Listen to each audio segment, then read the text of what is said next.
pour voir un peu, donc un peu le langage maintenant JavaScript. Et bien sûr, donc on a vu depuis tout à l'heure qu'on déclarait des variables, etc. Maintenant, pour déclarer une variable, vous pouvez tout simplement venir et dire S égale 34. Alors 34. Maintenant, S, c'est une variable qui a été déclarée sans utiliser de mots-clés var. Alors ici, donc, les mots-clés qu'on va voir, var, il y en a 3. Var, const, on l'a déjà vu comme ça, sans savoir la différence. Et puis aussi let. On va voir les différences. Maintenant, juste pour var, quand vous utilisez une déclaration comme ça, cette déclaration, vous pouvez la faire où vous voulez, à l'intérieur d'une fonction, où vous voulez.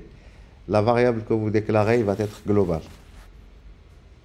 Si vous utilisez le mot-clé var ou const ou autre, ou let, eh bien la variable va être déclarée dans son contexte. En général, le contexte, une fonction. Si vous êtes à l'intérieur d'une fonction, la variable ne sera connue qu'à l'intérieur d'une fonction, avec var. Maintenant, avec let, on va plus profondément. Si vous êtes dans une boucle for et vous avez déclaré avec let une variable, il ne va être connu qu'à l'intérieur du bloc de la boucle for. C'est un peu ça le truc. Alors maintenant, quand vous déclarez une variable comme ça, on veut savoir quel est le type de la variable. On a un opérateur qui s'appelle typeof. Typeof S, ici ça me donne le type, c'est un number. Le type de la variable, c'est un nombre. Bon, un nombre. Mais si je tape S point, vous voyez que ici on a des méthodes pour ce nombre. Alors si je prends celui-ci, donc il s'agit d'une méthode, vous voyez que ici ça me retourne une chaîne de caractères qui représente la représentation exponentielle du nombre. Et puis donc ici, donc je peux utiliser alors S encore, S.toString. Tout le monde connaît toString. Bon, ça va convertir en une chaîne de caractères. Mais plus fort que ça, vous pouvez donner comme paramètre à toString ce qu'on appelle le radix, c'est la base. Et donc par défaut, c'est 10, c'est la base décimale. Mais si vous donnez ici la base 2, ça va vous retourner un nombre binaire. Une représentation binaire du nombre. Si vous lui donnez 8, ça va vous retourner la représentation octale et hexadécimale. D'accord? Donc ça, c'est les nombres. Et puis, ce qui va nous intéresser aussi pour les nombres, c'est s.toFixed. Ça nous permet de limiter le nombre de points après la virgule. Donc ici, donc je lui dis 2. Et donc, vous voyez enfin, de décimale après la virgule. Et donc ici, il m'a retourné 2. Hein? Et alors maintenant, si je prends par exemple ici S, et je vais utiliser ici, je vais générer un nombre aléatoire. Et donc il y a un objet, on appelle ça global, math, qui nous permet d'accéder à toutes les fonctions mathématiques, cosinus, sinus, tangente, arctangente, etc. Et puis certaines constantes comme pi, etc. Donc alors si je lui dis math.pi, bien il va me retourner la représentation de pi avec plusieurs chiffres après la virgule. Si je veux, par exemple, un nombre aléatoire, ça c'est une constante, math.pi. Les constantes, ils sont majuscules. Si je veux un nombre aléatoire, math.random. Random. Et donc ici, math.random, ça me retourne un nombre entre 0 et 1. Entre 0 et 1. Si je veux un nombre entre 0 et 100, je fais quoi? Voilà, tout simplement. Donc on multiplie par 100. Voilà, on multiplie par 100 et ça me donne un nombre aléatoire entre 0 et 100. D'accord? Donc voilà, donc ça c'est les nombres. Alors maintenant, comme autre type, ma variable S, maintenant je lui affecte true. Donc ça c'est un peu l'aspect langage dynamique. Tout à l'heure, S c'était un nombre, maintenant, est-ce que c'est toujours un nombre?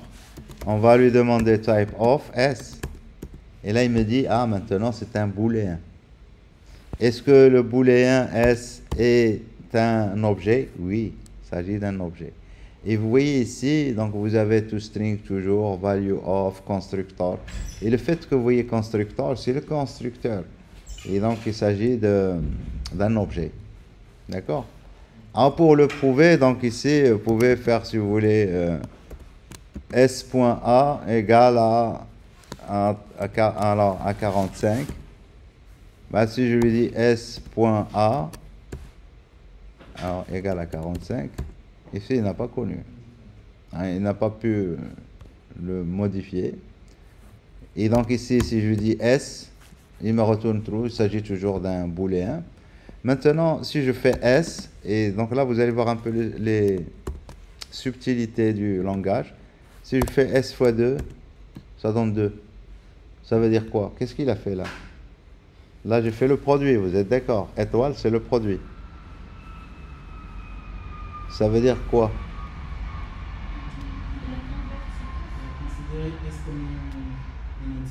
Ouais, comme un entier égal à 1.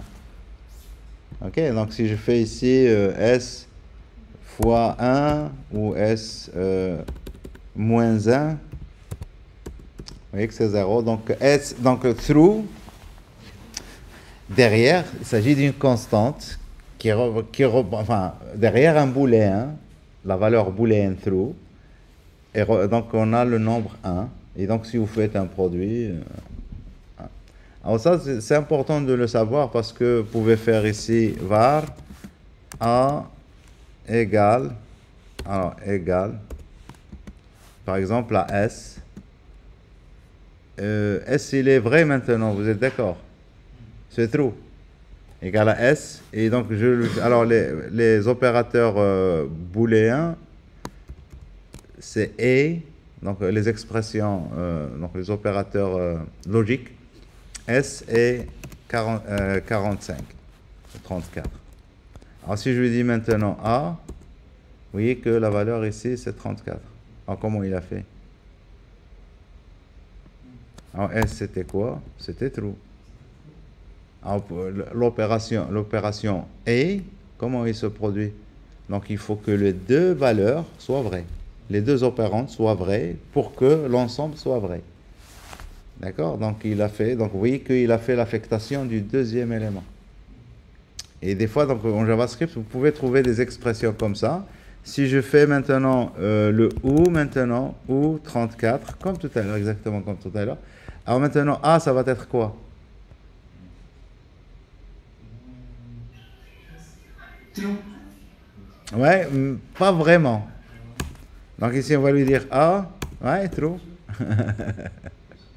Qui, bien sûr, qui représente la valeur 1. Alors, on verra que ça, c'est ce genre d'expression parce que le langage, non seulement il est dynamique, donc ça, c'est l'aspect dynamique. Hein. Tout à l'heure, donc ici, j'ai une expression, j'affecte une expression logique.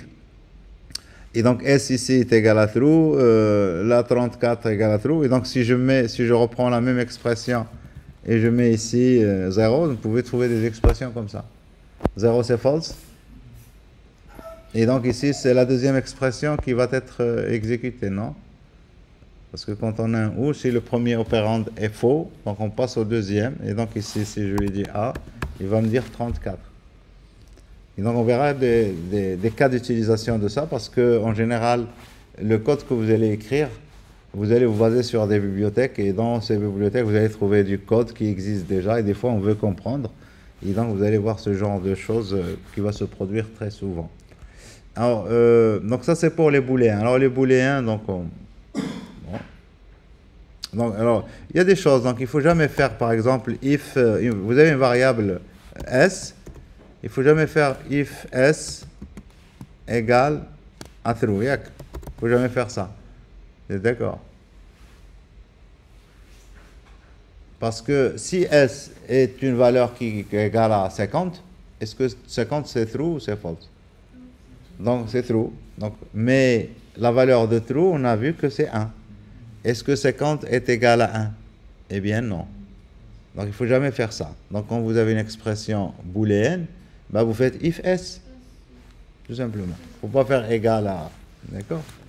Donc voilà. Et puis, alors ici, la question qui se pose aussi avec les booléens, est-ce que S est égal à 1? Oui. Et pourtant, S, c'est un booléen, et 1, c'est un number. D'accord? Et là, on appelle ça une comparaison. Je suis en train de comparer les deux opérandes. Mais pour la comparaison avec JavaScript, on a ce qu'on appelle la comparaison stricte. Et donc, on utilise 3 égales. Et là, vous voyez que c'est false. Parce que maintenant, il faut que les deux valeurs, d'abord, soient de même type. Et après, on vérifie. Après, donc, var encore S égale. Alors, la vie est belle. On va ajouter quelques points d'exclamation. Et on va fermer. Et S, elle est de quel type? Type of S, string. Est-ce que c'est un objet? Oui. Quelles sont les méthodes? Voilà, donc on a des méthodes. Point big, vous voyez, qu'est-ce qu'il a fait là? Qu'est-ce que ça retourne? Ça va entourer ça par la balise big/big. Alors je lui dis point link. Qu'est-ce que ça va faire? Puisque big, ça retourne une chaîne de caractères. Donc je peux chaîner, je peux continuer. Et donc là, vous voyez que ça entoure ça avec un link. Vous voyez ici, j'ai undefined. Ça veut dire que ici, il s'attend d'avoir un attribut qui s'appelle URL. Et donc ici, dans mon URL, je vais mettre juste ici un dièse. Et vous voyez le dièse qui apparaît maintenant, au lieu de undefined. Donc quand vous n'envoyez pas le paramètre, il existe et sa valeur, ça va être undefined. Voilà, donc il y a des méthodes comme ça, mais c'est des méthodes qui sont bidons comme méthode. Mais il y a des méthodes qui sont très puissantes parce que les chaînes de caractères, ils sont très importants, quel que soit le langage de programmation. Et donc on veut, par exemple, je sais pas moi, donc ici vous avez char at, un caractère à la position telle. Ou alors déjà pour ça, pour les caractères s'il vous plaît, vous pouvez y accéder exactement comme s'il s'agit d'un tableau. J'accède au caractère, au 8e caractère, il s'agit d'un espace. J'accède au troisième caractère, encore un espace. Quatrième, voilà, c'est un i. D'accord? Donc vous accédez directement aux différents caractères comme s'il s'agit d'un tableau. Et puis vous avez aussi l'int, si vous voulez savoir la taille, le nombre de caractères que vous avez dans votre chaîne. Mais on a des méthodes qui sont très intéressantes, par exemple split. Split, ça me permet de découper ma chaîne en morceaux. Et bien sûr, ces morceaux, il faut les mettre quelque part. Bien, on les met dans un tableau. Hein?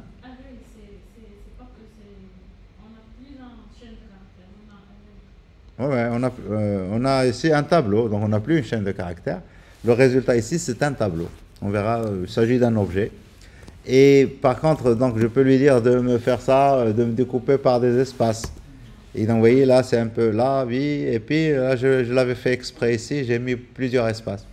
Et donc, chaque fois qu'il trouve un espace, il découpe. C'est quand même pas intéressant. Moi, je veux qu'il découpe s'il trouve un ou plusieurs espaces. Eh bien, là, on utilise ce qu'on appelle les expressions régulières. Et les expressions régulières, ils ont un langage spécifique. Et donc, on les met entre slash et slash. Et donc là, on va mettre ce qu'on appelle un motif qui nous permet de découper. Alors, je lui dis espace ou plusieurs. Et c'est tout un langage. Donc, peut-être qu'on le verra rapidement. Et ça, c'est un langage, donc les expressions régulières, qui sont transversaux à tous les langages.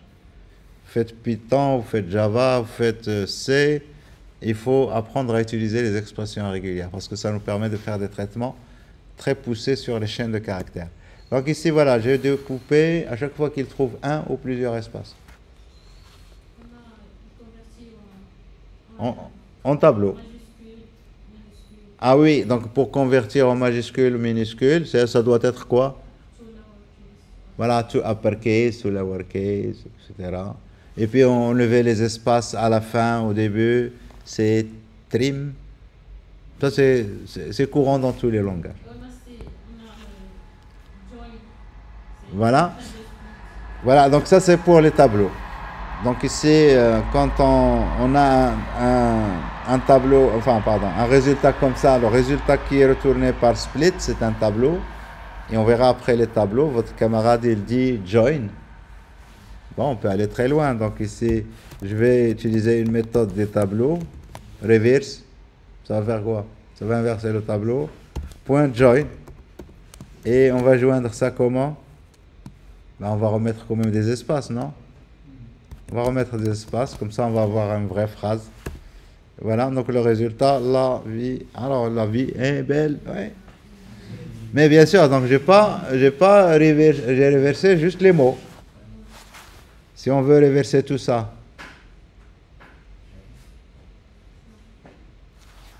Ouais, c'est bien ça. il faut reverser la phrase initiale. Donc pour reverser la phrase initiale, il faut découper pour tous les caractères exactement ce qu'on avait fait ici. Et j'inverse. Et après, donc si je veux enlever les espaces, donc je fais encore un traitement exactement comme on a fait ici.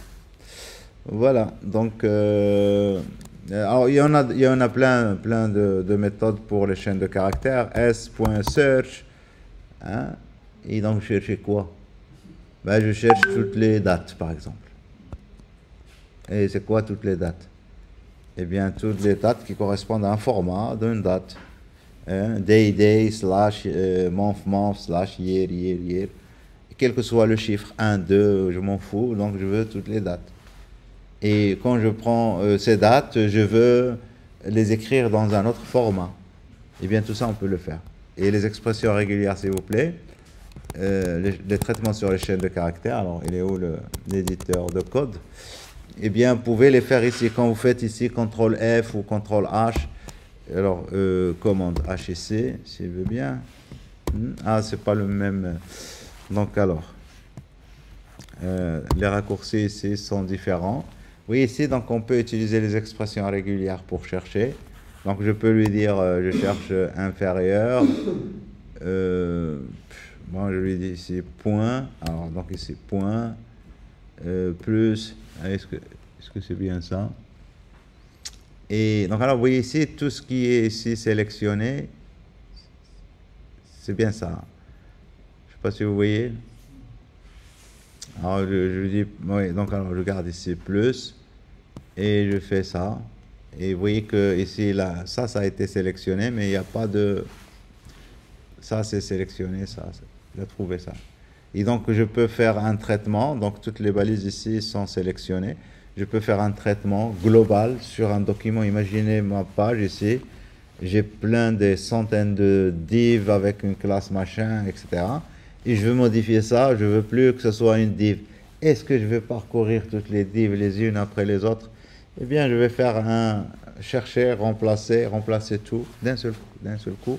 Et donc ici, on peut écrire les expressions régulières. C'est-à-dire que ce n'est pas quelque chose de propre uniquement quand vous programmez, mais au niveau de l'éditeur, vous pouvez utiliser donc ici les expressions régulières. Donc ça fait partie. Ça, c'est comme je vous ai dit, c'est transversal. Ce n'est pas lié uniquement à JavaScript. Pour les traitements les traitements de chaînes de caractères, c'est très important. Et on fait tourner un peu les... Voilà. Alors après, donc les chaînes de caractères, bien sûr. Qu'est-ce qu'il y a d'autre? Alors, les nombres, les booléens, ouais, les tableaux. Donc les tableaux, alors pour les tableaux, donc var t égale new array. Voilà. Si je lui dis t, bah, il me dit... Si je lui dis type of t, ben, elle va me dire qu'il s'agit d'un objet. Si je lui dis t point, eh bien, vous avez la première, c'est length, c'est la taille, le nombre d'éléments. Et puis, donc, vous avez plein de méthodes, parmi lesquelles on a vu tout à l'heure split, pas split, join, pour joindre un tableau en une chaîne de caractères. Et on a des méthodes qui sont très puissantes. Alors, parmi les méthodes les plus importantes au niveau des tableaux, c'est donc les méthodes qui vont nous permettre de modifier le tableau pour ajouter des éléments. Donc, on a push, à connaître. Et donc ici, push 2. Et donc si je lui dis maintenant T, on va trouver 2. Si je lui dis encore push 2, ben on va trouver 2. Et push 20, etc. Mais si je veux ajouter de l'autre côté, ça va être T point 1 shift. Et donc ici, je lui dis 8. Allez. Donc vous voyez, il me retourne le nombre d'éléments qu'il y a dans le tableau maintenant, 4. Vous voyez, 8, je l'ai ajouté au début. Donc ici, alors push, ajouter, oui. Il s'agit d'un tableau dynamique, mais pas statique. Ah oui, donc la taille, vous avez vu tout à l'heure, je ne l'ai pas défini, donc il était vide et à chaque fois j'ajoute des éléments. Oui, il est dynamique. Raylist.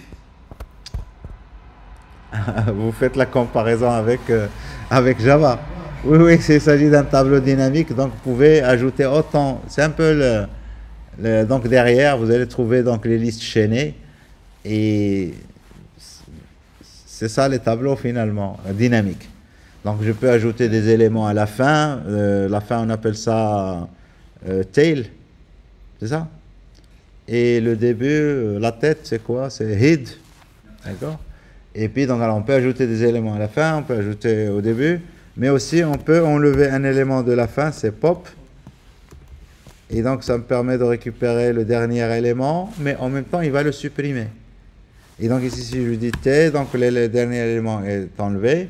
Je peux aussi supprimer un élément du début. Tout à l'heure, on a utilisé un shift. Maintenant, c'est shift. T.shift, ça me permet d'enlever l'élément au début. Et donc l'élément au début, c'est 888. Si je lui dis T, et donc vous voyez qu'il a enlevé l'élément au début. Donc avec ça, on peut faire... Ouais. Toutes les tableaux sont dynamiques en JavaScript. Ah oui, donc on a des tableaux... ça, c'est des tableaux qui ne sont pas typés. C'est-à-dire les valeurs que vous allez mettre dedans, ça peut être n'importe quoi, n'importe quel type. D'accord ? Mais avec JavaScript, on peut créer des tableaux typés, un tableau d'entier avec une taille donnée, etc. Est-ce que c'est ça ce que vous voulez savoir? Oui, c'est ça. Donc on a des tableaux qui sont... Ah oui, donc qui sont déjà typés et donc on peut fixer la taille, etc. Mais c'est rare où vous allez avoir besoin de ça. Oui? Quand j'utilise des éléments à une position donnée, c'est pas... Ah oui, on peut le faire. Oui. Donc, est-ce qu'on peut ajouter des éléments dans une position donnée? Oui. Donc ici, T. Point, alors, ici, splice. Et déjà, donc ici, vous voyez, start, delete element, delete count, le deuxième élément qui est facultatif. Et donc le troisième élément, donc vous voyez les points, ça veut dire que vous pouvez ajouter plusieurs éléments. Alors donc je peux supprimer des éléments et en même temps ajouter des éléments. Donc c'est vraiment très, vous voyez que c'est très complexe. Et le start, c'est par où vous commencez, où vous voulez commencer à intervenir. Donc ici je lui dis par exemple, alors dans mon tableau maintenant j'ai deux éléments. Si je lui dis 1, donc je commence à la position 1. Je lui dis que je ne veux pas supprimer. Et je lui dis d'ajouter 45,67,89. Donc si je lui dis maintenant T, vous voyez que j'ai ajouté ces éléments. Si je lui dis maintenant T point, et donc encore splice. Alors T pas TT, T point splice. Et donc je lui dis, alors si je lui dis maintenant juste 0, je commence à 0. Et combien d'éléments il va supprimer? Donc vous voyez que le point d'interrogation, ça veut dire facultatif. Donc si je mets ça, donc vous voyez qu'il a retourné. Il retourne toujours ce qu'il supprime, ou ce qu'il ajoute, enfin ce qu'il supprime. Quand il supprime quelque chose, il le retourne. D'accord? Et donc alors ici, il a supprimé tout ça. Et donc si je lui dis maintenant T, il n'y a plus rien dedans. Donc quand vous lui dites 0, vous ne donnez rien, ou si vous donnez la position 10, et vous ne dites pas combien vous voulez supprimer, eh bien, il va te supprimer tout ce qu'il y a après 10. Mais qu'est-ce qu'on fait souvent? Eh bien, on va supprimer juste un élément dans une valeur, une position donnée, où on peut le remplacer.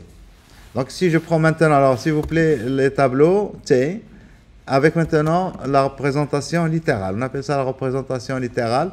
Au lieu d'utiliser new array comme on a fait tout à l'heure, eh bien, je peux directement 6,9,90,45, true, chaîne de caractères.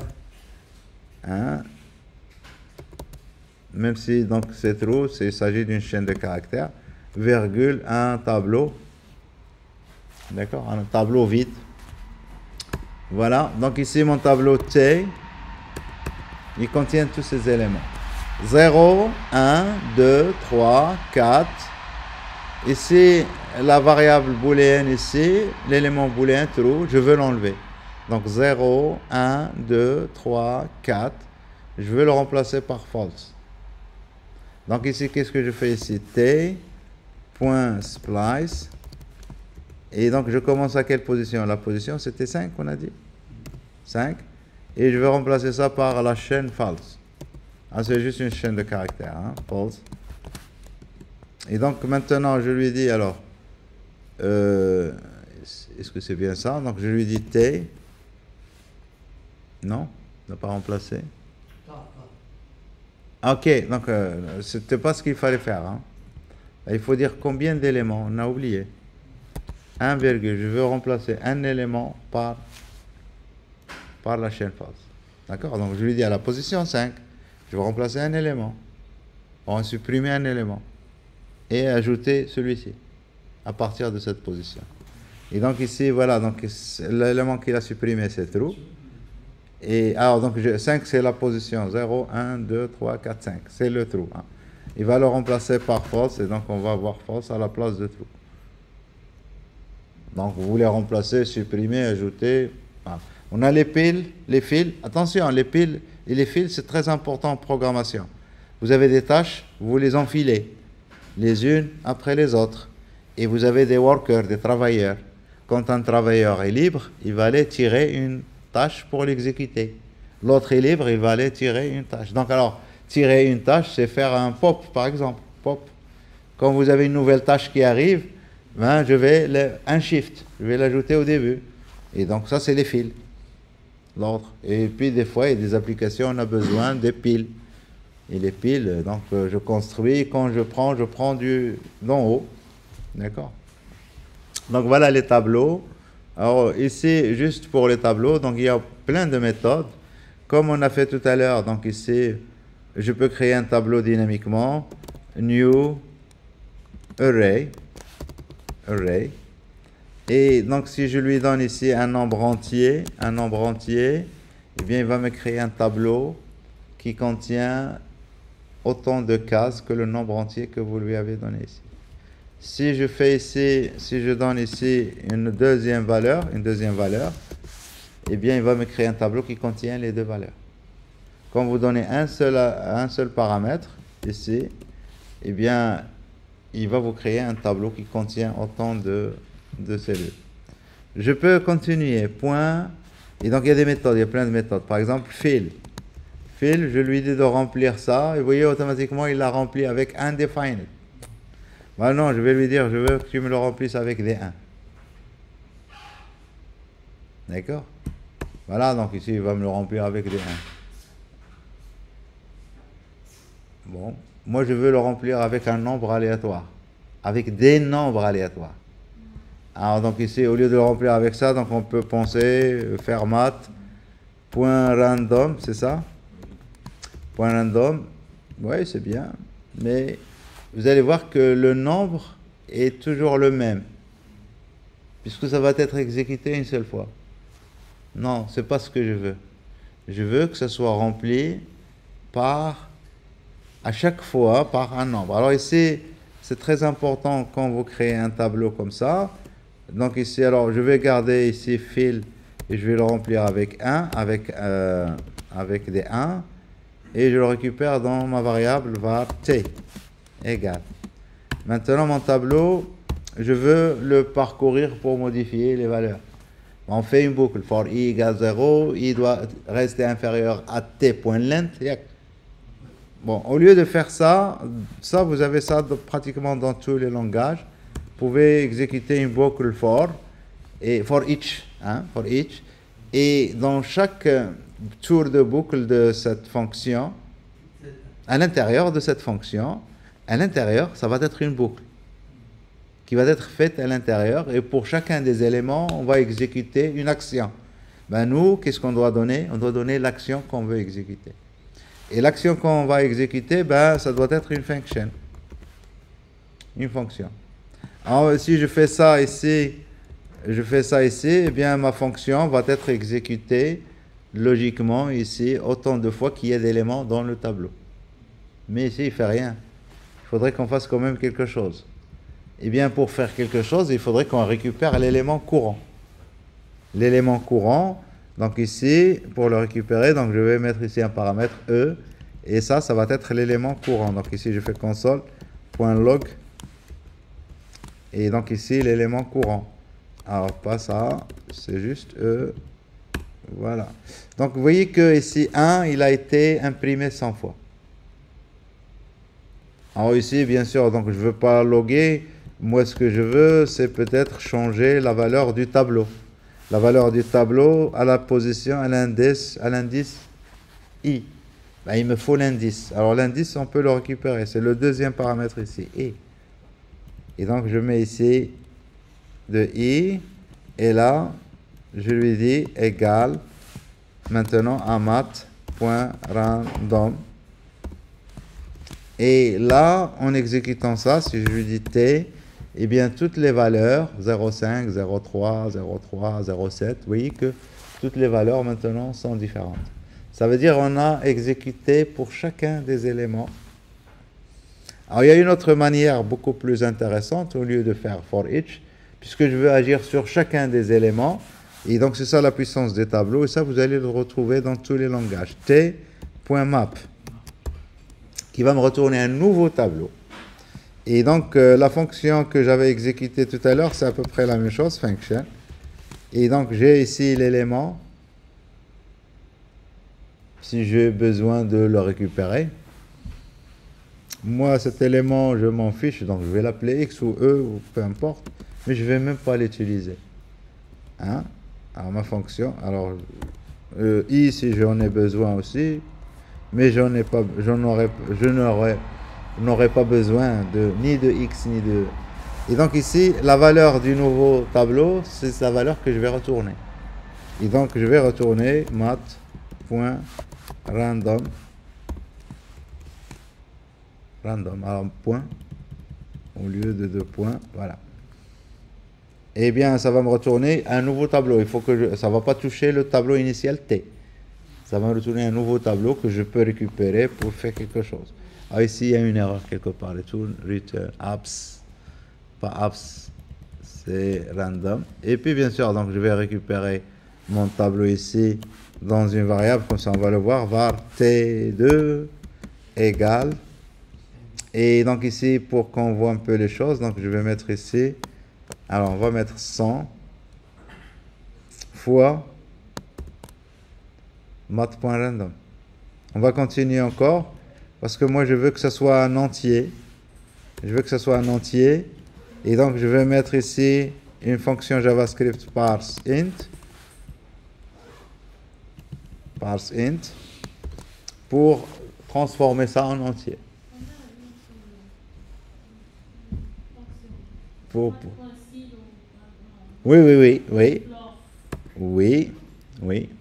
Donc alors, bien sûr, donc math.sil, c'est pour convertir en entier, mais quand vous avez ,89, c'est pas comme ,22. Donc on peut convertir vers la valeur supérieure, vers la valeur inférieure, ou vers la valeur, il y en a 3, hein, ou vers la valeur la plus proche. D'accord? Pour les... Quoi? C'est les arrondis, voilà. On va arrondir soit vers le haut, soit vers le bas, soit vers le plus proche. D'accord? Et donc ici, si je lui dis... Alors, il y a une erreur encore, je sais pas. Non, c'est bon. Donc 2, 64, etc. Alors imaginez, vous voulez créer un graphique, etc., dynamique, ben, vous pouvez créer des valeurs comme ça, rapidement. Et vous pouvez le faire. Donc je crée des valeurs aléatoirement, et puis je vais créer des barres en utilisant par exemple les trucs qu'on a vus dans CSS. Juste des divs, et puis vous mettez des bordures, d'un remplissage pour la div, mais la hauteur, vous mettez les hauteurs que vous avez générées. Et vous alignez tout ça en bas, et ça va vous donner un graphique. Et puis si vous faites bouger, vous régénérez à un intervalle de temps régulier des nouvelles valeurs, bien vous pouvez faire des animations, des positions où vous étiez vers les positions, et donc vous pouvez avoir des courbes qui vont danser. Et donc je vous invite à faire danser les courbes, des graphiques d'ici la semaine prochaine. Donc voilà. Oui, oui. Alors, for in, c'est une boucle qu'on va faire pour les objets surtout. Et donc, on n'a pas encore vu les objets, donc on verra ça après. Donc voilà, donc je pense qu'on arrête, Yak. Il y a un match de foot mondial.